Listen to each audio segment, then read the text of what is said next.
Protractor President nominee, can you share with us the Rotary information? Yes, please. Okay. All right, thank you very much. Good evening once again, Rotarians in the house, fellow Rotaractors and guests. Rotary information on Rotary Peace Fellowships. Each year, Rotary awards fully funded fellowships for dedicated leaders from around the world to study at one of our peace centers. Through academic training, practice, and global networking opportunities, the Rotary Peace Centers program develops the capacity of peace and development professionals to become effective catalysts for peace. The fellowship covers tuition and fees, rooms and board, round-trip transportation, and internship and field study expenses. Since the program began in 2002, the Rotary Peace Centers have trained more than 1,600 fellows who now work over 140 countries. Many serve as leaders in governments, NGOs, education and research institutions, peacekeeping and law enforcement agencies, and international organizations like the United Nations and the World Bank. Our fellowships.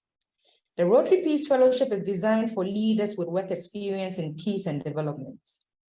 Our fellows are committed to community and international service and the pursuit of peace.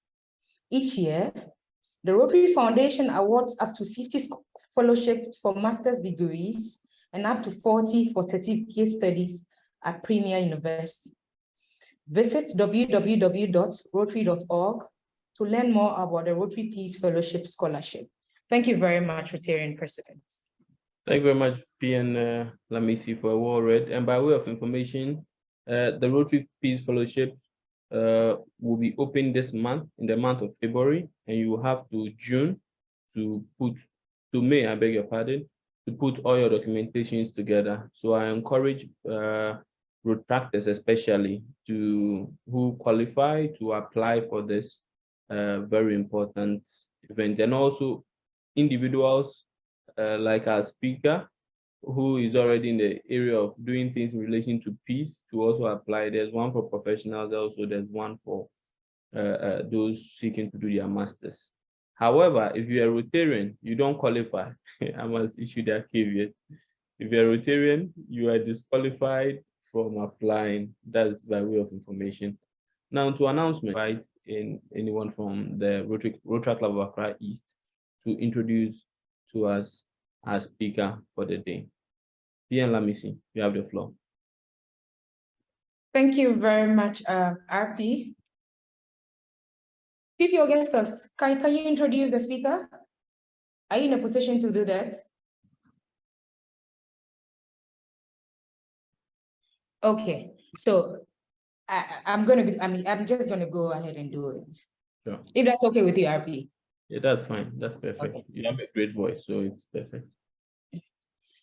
Mr. Frank Wilson Boza is the Deputy Director in charge of Conflict Management and Resolution at National Peace Council.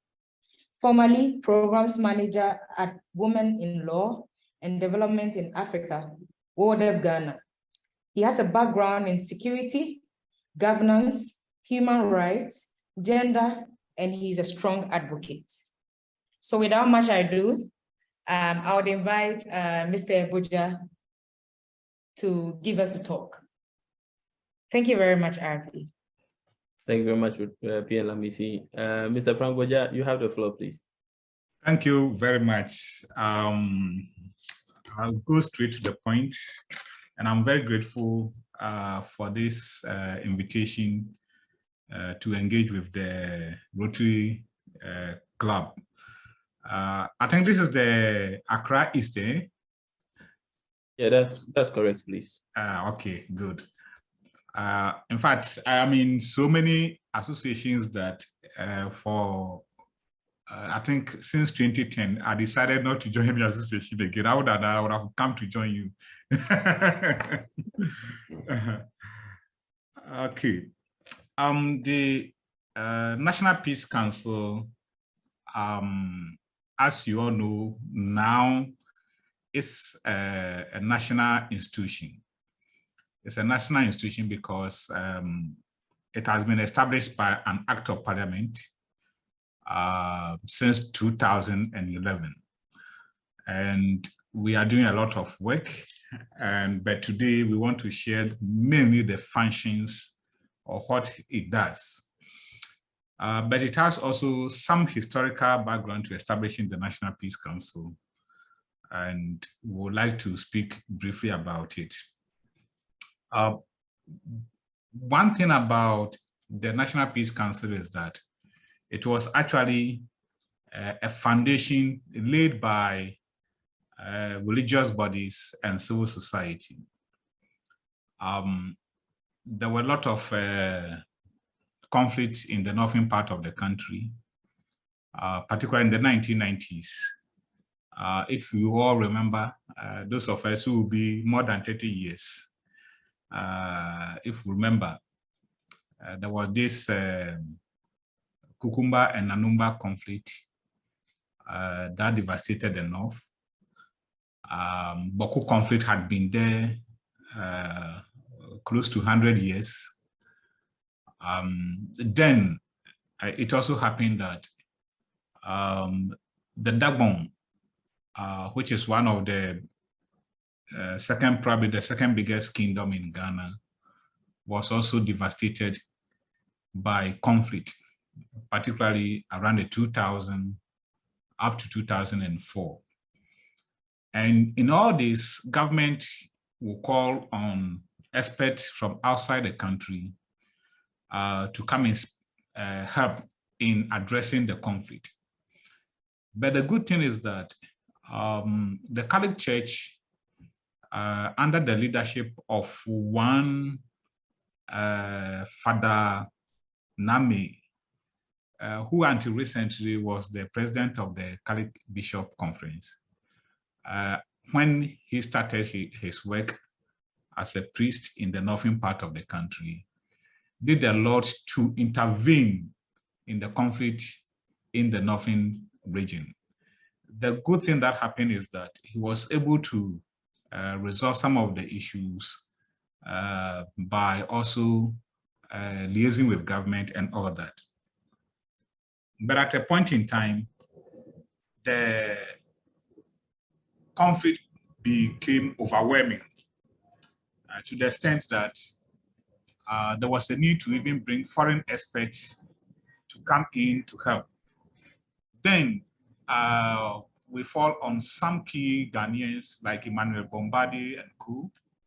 The UNDP was providing financial and technical support to some extent until 2005, when the government saw the need to come in to work with civil society groups, the religious groups, to make it better for all of us.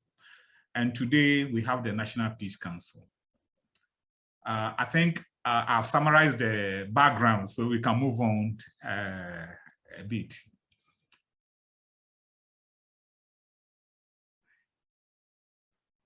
In Ghana, as we are seeing, the major source of conflict, including chieftaincy and land dispute.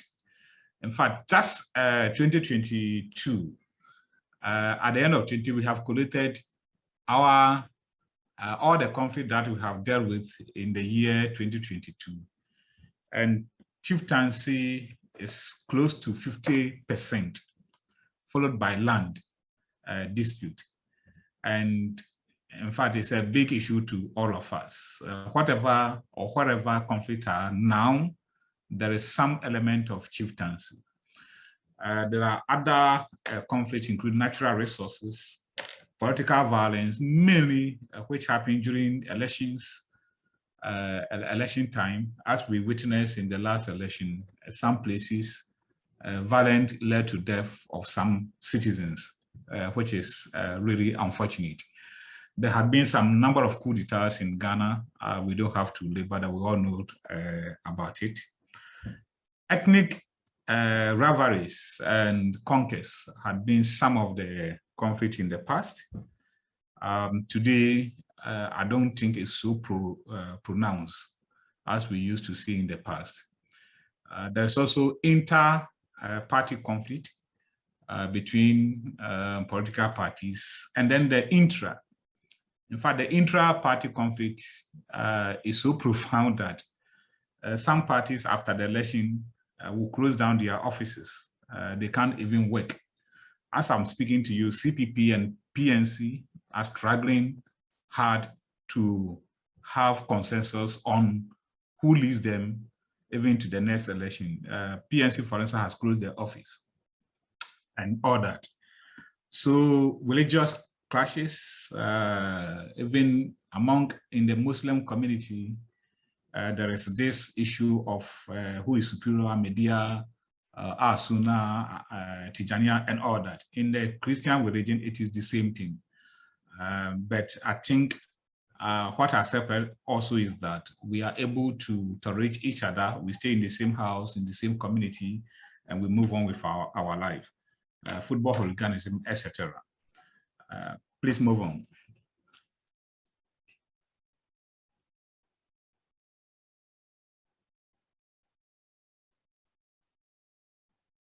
As you know, in Ghana, we have also the non-state mechanism for resolving conflict, chieftaincy, traditional methods, family heads, clan heads, and all that. And even the religious sector, the priests, imams, council of churches, and all those help in resolving conflict. And in most often, like what is happening in Bawku today, chiefs are able to intervene and resolve some of this conflict effectively, particularly when it comes to the traditional setup. Next. For the state, the official sources of conflict, the official sources of conflict resolution is mainly the judiciary, the ombudsman, that is right, the National Labour Commission dealing with labor and employment agitation, legal aid scheme providing support to vulnerable groups and all that, the police service, we all know, the district assemblies, the unit committees. In fact, in our governance structure, if the unit committees are functioning effectively, we shouldn't be having problems in our communities or any developmental challenges. And I think we should all support them in our communities. So in all these things, state and non-state actors collaborate to promote trust, tolerance, social cohesion, which is good for our sustainable peace that we have enjoyed over the last 40 years. I think I've mentioned these things already. We can move on.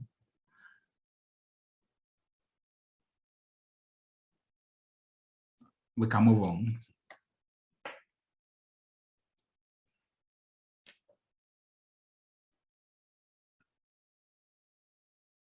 We can move on.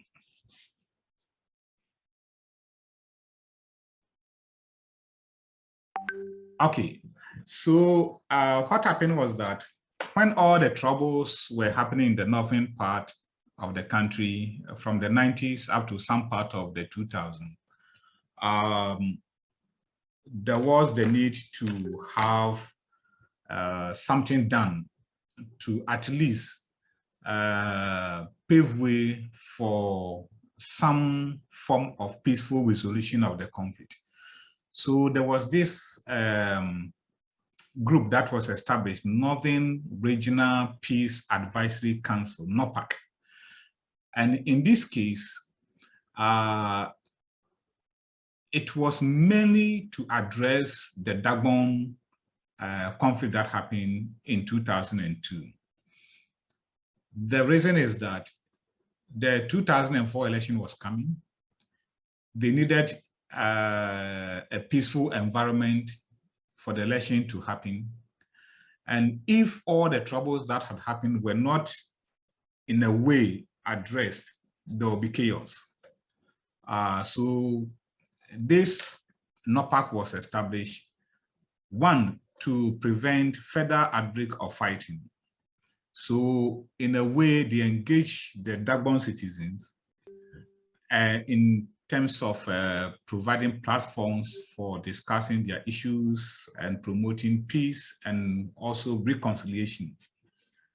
And the kind of work they did helped in the most peaceful election in the northern region of Ghana.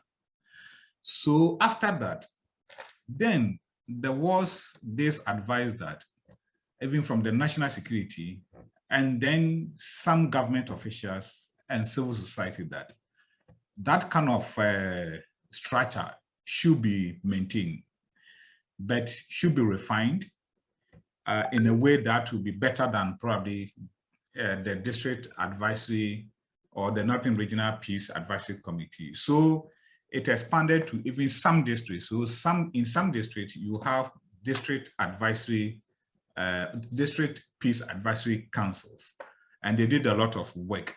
So that is the beginning of the National Peace Council. So by 2006, the government had actually come in and then has something in place like a national infrastructure for peace, but it was originally named as Peace Council.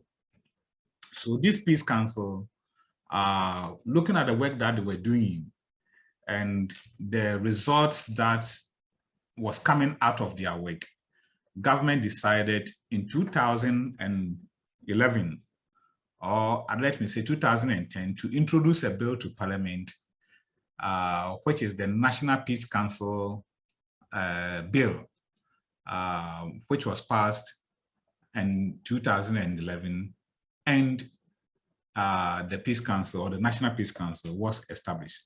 Please, next.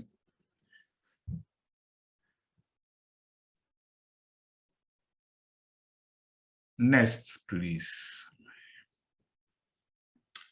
So the passage of the Act, in fact, it is one of the bills that were sent to Parliament, and when we talk of consensus among the political parties, it was perfect. And in 2010, there were a lot of parties in Parliament, not like today that we have only NDC and MPP.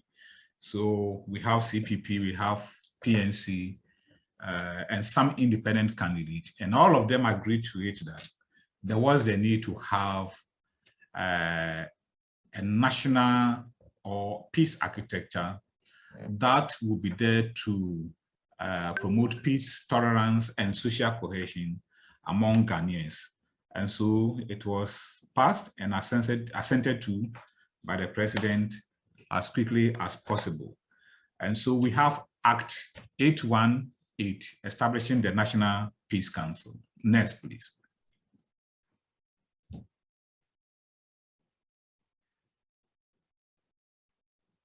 The good thing about the governing board of the National Peace Council is that you see a lot of religious bodies. And if you look at the history, if you go back to the north, as I said, it was the Kali Bishop and all the religious bodies in the north who were promoting this peace there. So there was the need to bring many of them on board. And now by the act establishing the Peace Council, we have 13-member board. And in this 13-member board, we have about 9 religious bodies.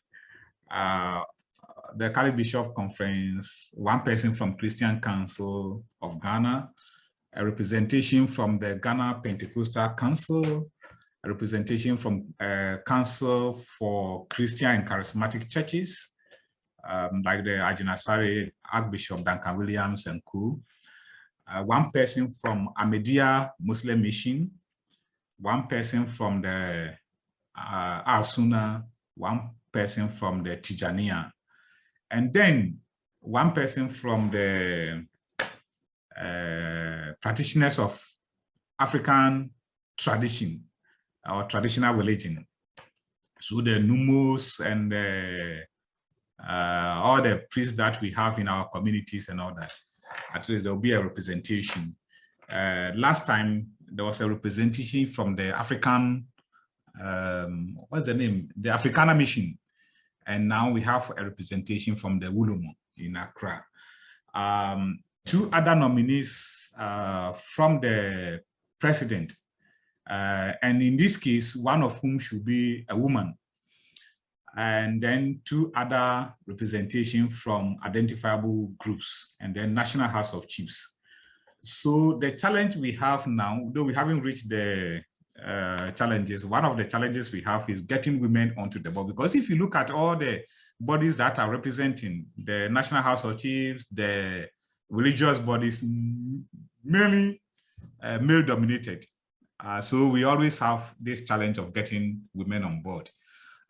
So since 2011 until 2020, that we were able to increase the number from 1 woman representation on the board to 3. So now we have 3 women on the board. So the ladies, you have a good representation. Unfortunately, we don't have youth representation. And I believe that many of you are young and you expect something of that. So, but I think in the future, when there is a need for a revision of the law, definitely, I believe that people will make a case for representation of the youth on it, because most of the conflicts are in a way championed by the young people. This board that you are seeing, the 13-member board, is replicated in the regions and is supposed to be in the district. But as it is now, we don't have any district council at all, any district peace council.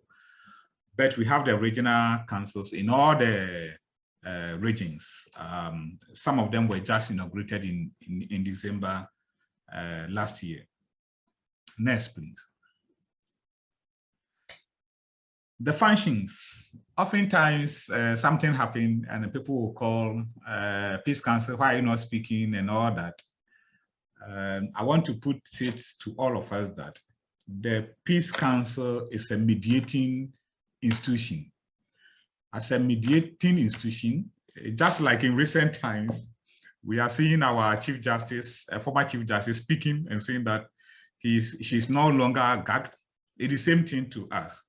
We cannot be speaking on everything in public because as a mediator, the moment you speak more in public and probably you make a mistake of offending one party, it will be difficult to bring them on board to sit down and resolve it. So we should get it clear that the functions, as it is in Section 2 of the Peace Council Act, the objective of the National Peace Council is to facilitate and develop mechanisms for conflict prevention, management, resolution, and to build sustainable peace in the country or in Ghana.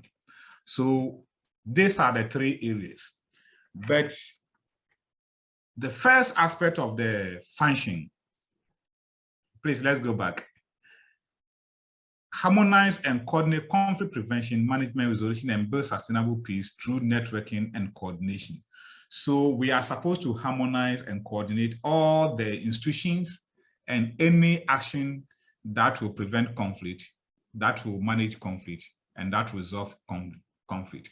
At the end of the day, we are expecting that we'll work through groups, networks, NGOs, civil society groups, and any other group that we deem fit or is helping in promoting peace in Ghana. So like the Rotary Club, we can partner with you in so many ways, particularly in terms of public education or sensitization. We can partner with you to do a lot more on the work of the Peace Council, and also engage Ghanaians on how to use what we call soft approaches in resolving conflict. So we can do that. So we can also the second thing is to strengthen capacities of these institutions that are promoting peace, not limiting ourselves to chiefs, women, youth groups, and community organizations or civil society and NGOs.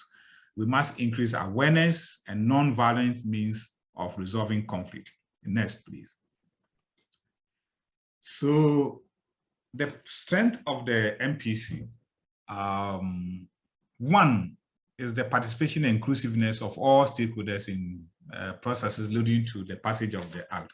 As I said, nobody, in fact, it's one of the bills that had the support and up to today still have the support of the Ghanaians. About 2-3 years ago, CDD undertook a survey on institutions in Ghana, police, the judiciary, and any other institution, including the Peace Council, asking them about institution that they trust. And one of the results was that Peace Council is one of the trusted institutions in Ghana.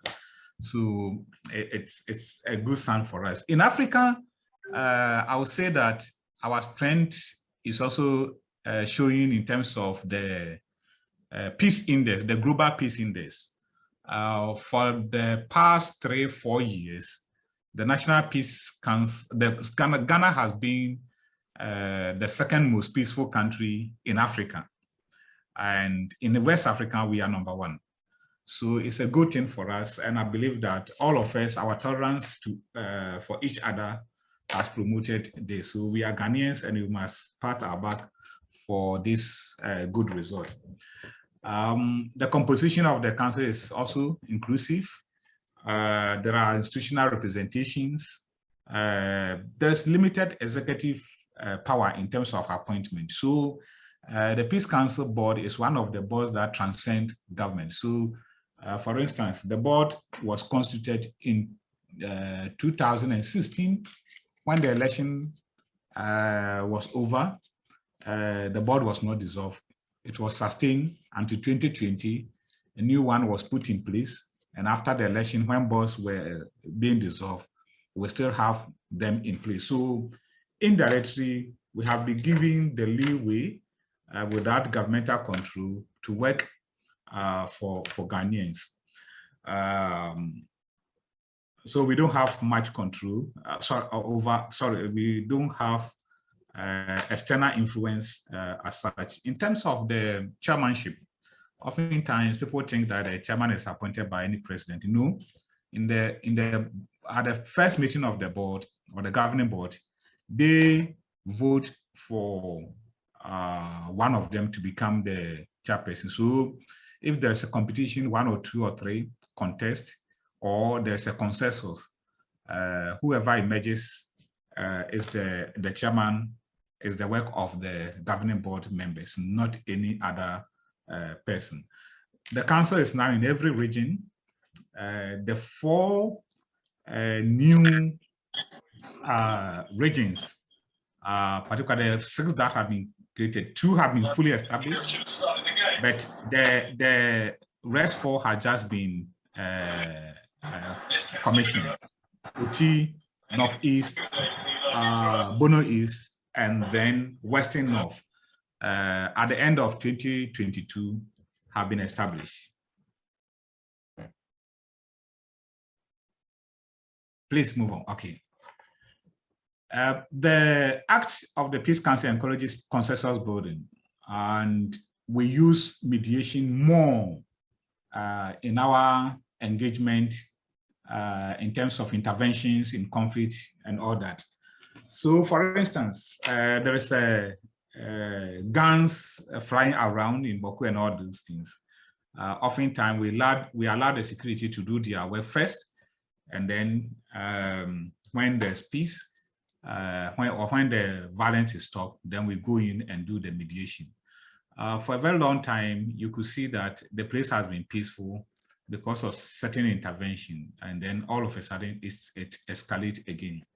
But the truth about conflict is that sometimes it takes long, and it is dynamic. It changes, just like those of you who have done science, amoeba, it's changing, or chameleon changing its color. Sometimes it could be peaceful for a long period, and then unfortunately it sparks again. But we are making all the effort to intervene to see that we have a peaceful country that is also growing young people to become responsible in the future. Next, please. Okay, I think you can move on. Beyond the challenge, before the challenges, probably it is not stated, but the council has been very active in terms of political parties. We have had what we call the presidential packs, or the presidential peace packs, or the political party peace pack. This is a ceremony or effort that we make to get our political parties to sign a peace agreement before the election, so that whenever there's any issues or any dispute, we direct them to court. And I believe that since 2013 and up to 2021, issues that could have been addressed by violence on the streets went to court. The outcome of the court is not our determination, it's the determination of the court. And so, but the truth is that even after the election, we have had a lot of engagement with the political parties, trying to build consensus, trying to build trust among them. We have given them some trainings, even for their own internal party conflict and all that. Beyond that, in recent times, if you remember, before the election, there were a lot of violent activities in the Volta region, where some people wanted to secede, and you are no longer hearing about it. These are some of the underground work that we do. We go into the community, mediate, meet with the feuding parties, engage them in dialogue and in mediation sessions, and they build consensus towards that. So whatever had been their grievances are addressed. We facilitate the process for them to engage and then address them appropriately. There had been some interventions in Ohokwe some time ago, where there was some crisis between the community people and the Zongo people, to the extent that they burned the chief palace and all that. We intervened, and now it is cool. If you can see that, or can since you are still in the country, Alavayo and Kunya had been down for a while. We have not heard anything about it. The Dagbon, that is the Yana killing and all the matters that came after it. Now the place is peaceful. In recent time, just last year, we provided technical support to the Dagbon Traditional Council to develop a new constitution to replace the old one, the very old one, which is almost like 100 years, which was introduced way back in 1930. And now they have a new one. And so these are some of the things that we do actually, and the results is good for all of us. Recent time, we are engaging more on educating Ghanaians on violent extremism. We know that the military and the other people are doing their best, but this is the kind of things that we are also doing. As for the documentation, plenty of them and all that. But let's go to the challenges. So in all our work, we face a lot of resource constraint. It's one of the biggest issues that we face. Government funding is very low. So many of the good things that we have done are done through development partners. The second thing is also about office spaces for particularly the regions and even the head office. It's a big issue for us. In terms of the staffing, it has improved drastically over the last 1 to 2 years. I didn't used to be here. Mr. Ofosu Hime, I started DAFC before joining the National Peace Council. But in terms of partnership with civil society, in the past it wasn't effective, but today we are seeing much improvement. We have partnered with WANEP, West African Network for Peace Building, CDD Ghana, IDEC, and a lot of governance think tanks in the country. And it is progressing far better than it used to be. In terms of executive support, the National Security support the council a lot in some of the work that they do. Okay, next.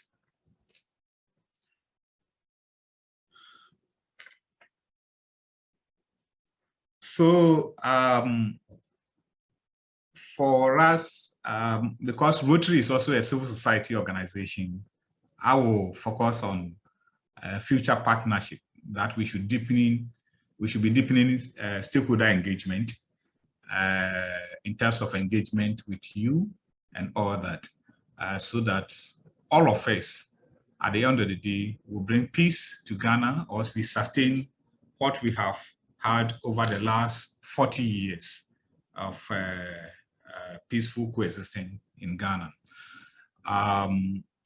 For those of you who probably get worried too much about election violence, I believe that it is even the smallest part of the troubles that we face. It is seasonal. 4 years, probably 1 or 2 things come up, but chieftaincy, land dispute, vigilantism, and the vigilantism is not only political vigilantism. Vigilantism that has turned into land guard issue. So after the election, they go back and become land guards, and they perpetuate mayhem on people who have acquired land genuinely, and this land guards being employed to disturb them. So these are some of the issues that are critical to us now. And also, we have to do everything possible to prevent the infiltration of this violent extremism and terrorists from entering our space. It will not be a good thing for us. We cannot contain them. Looking at the situation, Nigeria has a large army, and other countries have even bigger security than us. But when it happens, they suffered a lot. So I'll end it here. If there is any suggestion or any discussion or questions, I'll be glad to answer you. Thank you. Wow, thank you very much, Mr. Boja. Thank you very much, fellow Rotarians, road tractors, and guests on call. By way of information, this is a joint meeting between the Rotary Club of Accra East and the Rotary Club of Accra East. And at this point, we'll take questions. If there are any questions, kindly show by hand. Okay, Rosen Edwe. Okay, Rosen Edwe, you have the floor, please. I know, RP, I know you expected me to talk, so I guess. Thank you, Mr. Boja, for the presentation. It's rather unfortunate that you left out the Ministry of Interior when you were giving the history of the Peace Council. Oh, okay. I think when I mentioned government, I mean the Ministry of the Interior. Okay, but then you mentioned national security. I understand. Because basically that is where a lot of these activities started. Yes, because the law itself was initiated from the Ministry of the Interior. Yes. Yeah. And I'm saying it because the national peace infrastructure that we talk about and so forth, they were all developed under my watch. When I was a chief director of the Ministry of the Interior. My name is Barnes. I don't know whether you've ever heard the name Barnes before. I think, Mr. Boja, your microphone is muted. If you could unmute. Yes, I'm saying that he looks very young. Do I? Yeah. No, but I think the hierarchy, the system we brought about the National Peace Council definitely is worth it. But there's one aspect of the peace infrastructure, okay, which was developed, but which unfortunately seems to have been left. And that is the development of the early warning system. Yes. You talk about Emmanuel Bombande. Yes, yeah, we worked together when he was with WANEP. Yes. And we developed this, early warning system to be used for security issues, disasters, and so forth. Unfortunately, along the way, it seems to have been got missing somewhere. May I suggest to you through to get the Peace Council to really help in evolving, getting this thing out, because with the early warning system, as all early warning systems are, we can detect some of these issues before they become problems. So my little suggestion is that the Peace Council, in my days, we didn't have the legal background. They got back into those things. I mean, it was let's call it a purely voluntary organization until 2011 when the law came to be. So let's go and look for the early warning system and let the Peace Council make use of it. Right. As a tool. Right. Because it is a very, very useful tool, which, if deployed,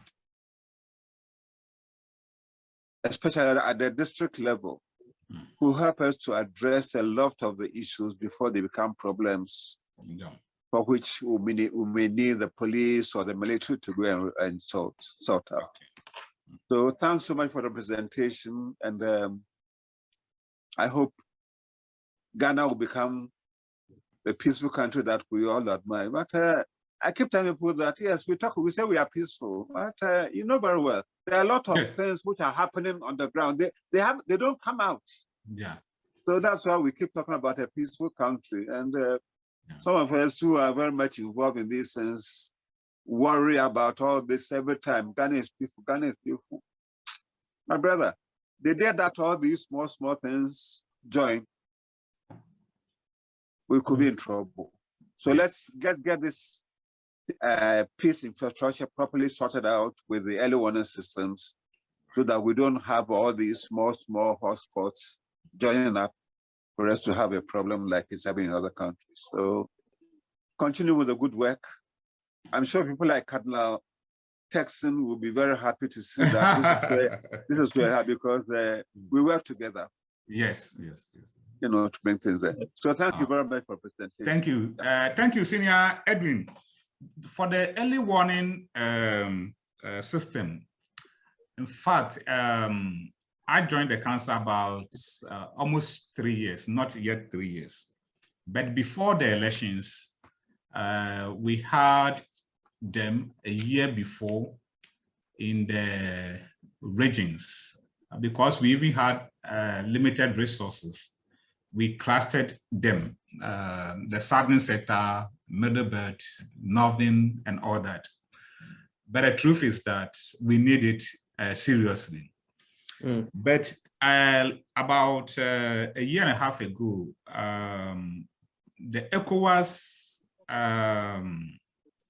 Commission has established one in Ghana known as the National Center for Coordinating Early Warning Mechanism. That is broader. So they even deal in health issues, security issues, and all that. It is not to the level of the one that you are talking about. So I thank you for the advice that you have given to us. Thank you very much for that. Thank you very much. The problem is that Ghana, we start so many things, and before we are aware, others are taking over and making we are still sitting down here. It's true. True. Yeah. I mean, we work on this. There was a UNDP rep who was coming from, he's Nigerian. He's now somewhere in the East Asian countries. Ojielo Ozoni. Yes. Yeah. We work together on all these sort of things. So please, let's hasten this time. Let's not hasten slowly. Let's try and get this thing going. Thank you. Thank you very much, Lieutenant Edwin. Just Lieutenant Edwin, thank you very much for that. Mr. Boja, just know I'm sure Lieutenant Edwin has introduced himself, a former chief director, but Yes. anytime I get opportunity to talk to him about security issues, it's so enlightening. Also him. I will take his number from here, from you. Sure. Yes. So the second and last question. I don't do things free of charge, you. No. Fellow Rotarians, I want to crave your indulgence for additional 15 minutes. We promised to end at 19:30. It's 19:32 now. We're sorry, but would quickly be done in the next 15 minutes. PP Augustus, kindly ask your question, please. Thank you very much, Albi. Mr. Please go straight to the point here. Sure, sir. So the first goes to how do we get to invocate the youth in the peace building of our nation? And two, because how do you also get them? Because if you look at the major implementers of the conflicts in the country all over, is the youth that really plays the major role from roughly from 18 to 45, like 30 years. They are really the key players in it. So how do we get, and what are some of the programs that are being implemented to get the youth to partake in, to get them much involved as well? Thank you. Okay, so that's a double-barreled question. I didn't get the first one, but I got the second one. Okay, so PP Augusta, if you could please recap the first question.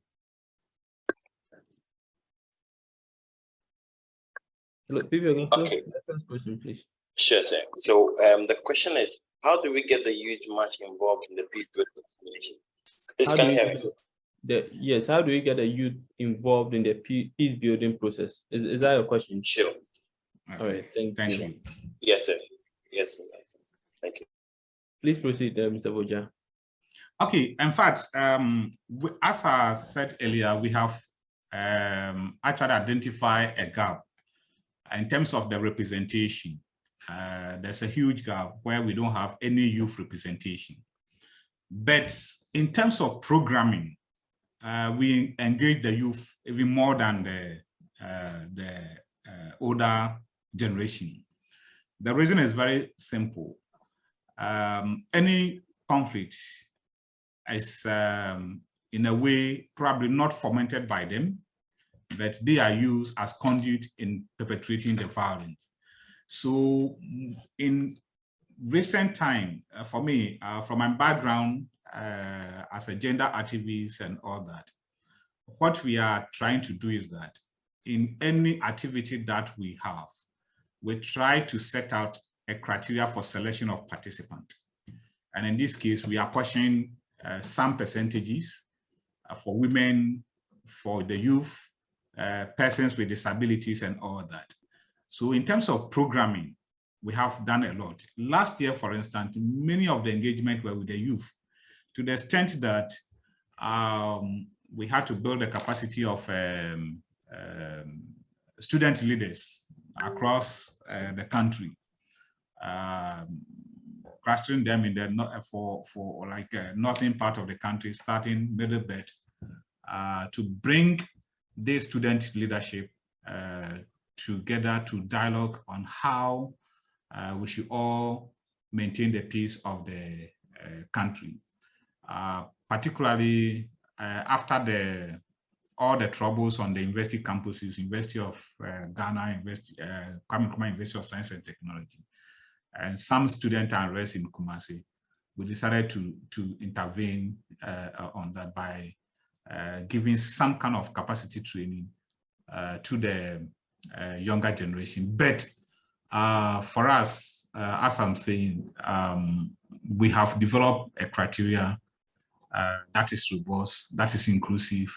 So anything that we do, we try as much as possible to bring on board, particularly the young people and women, because in the conflict resolution processes, women are left out, the youth are left out.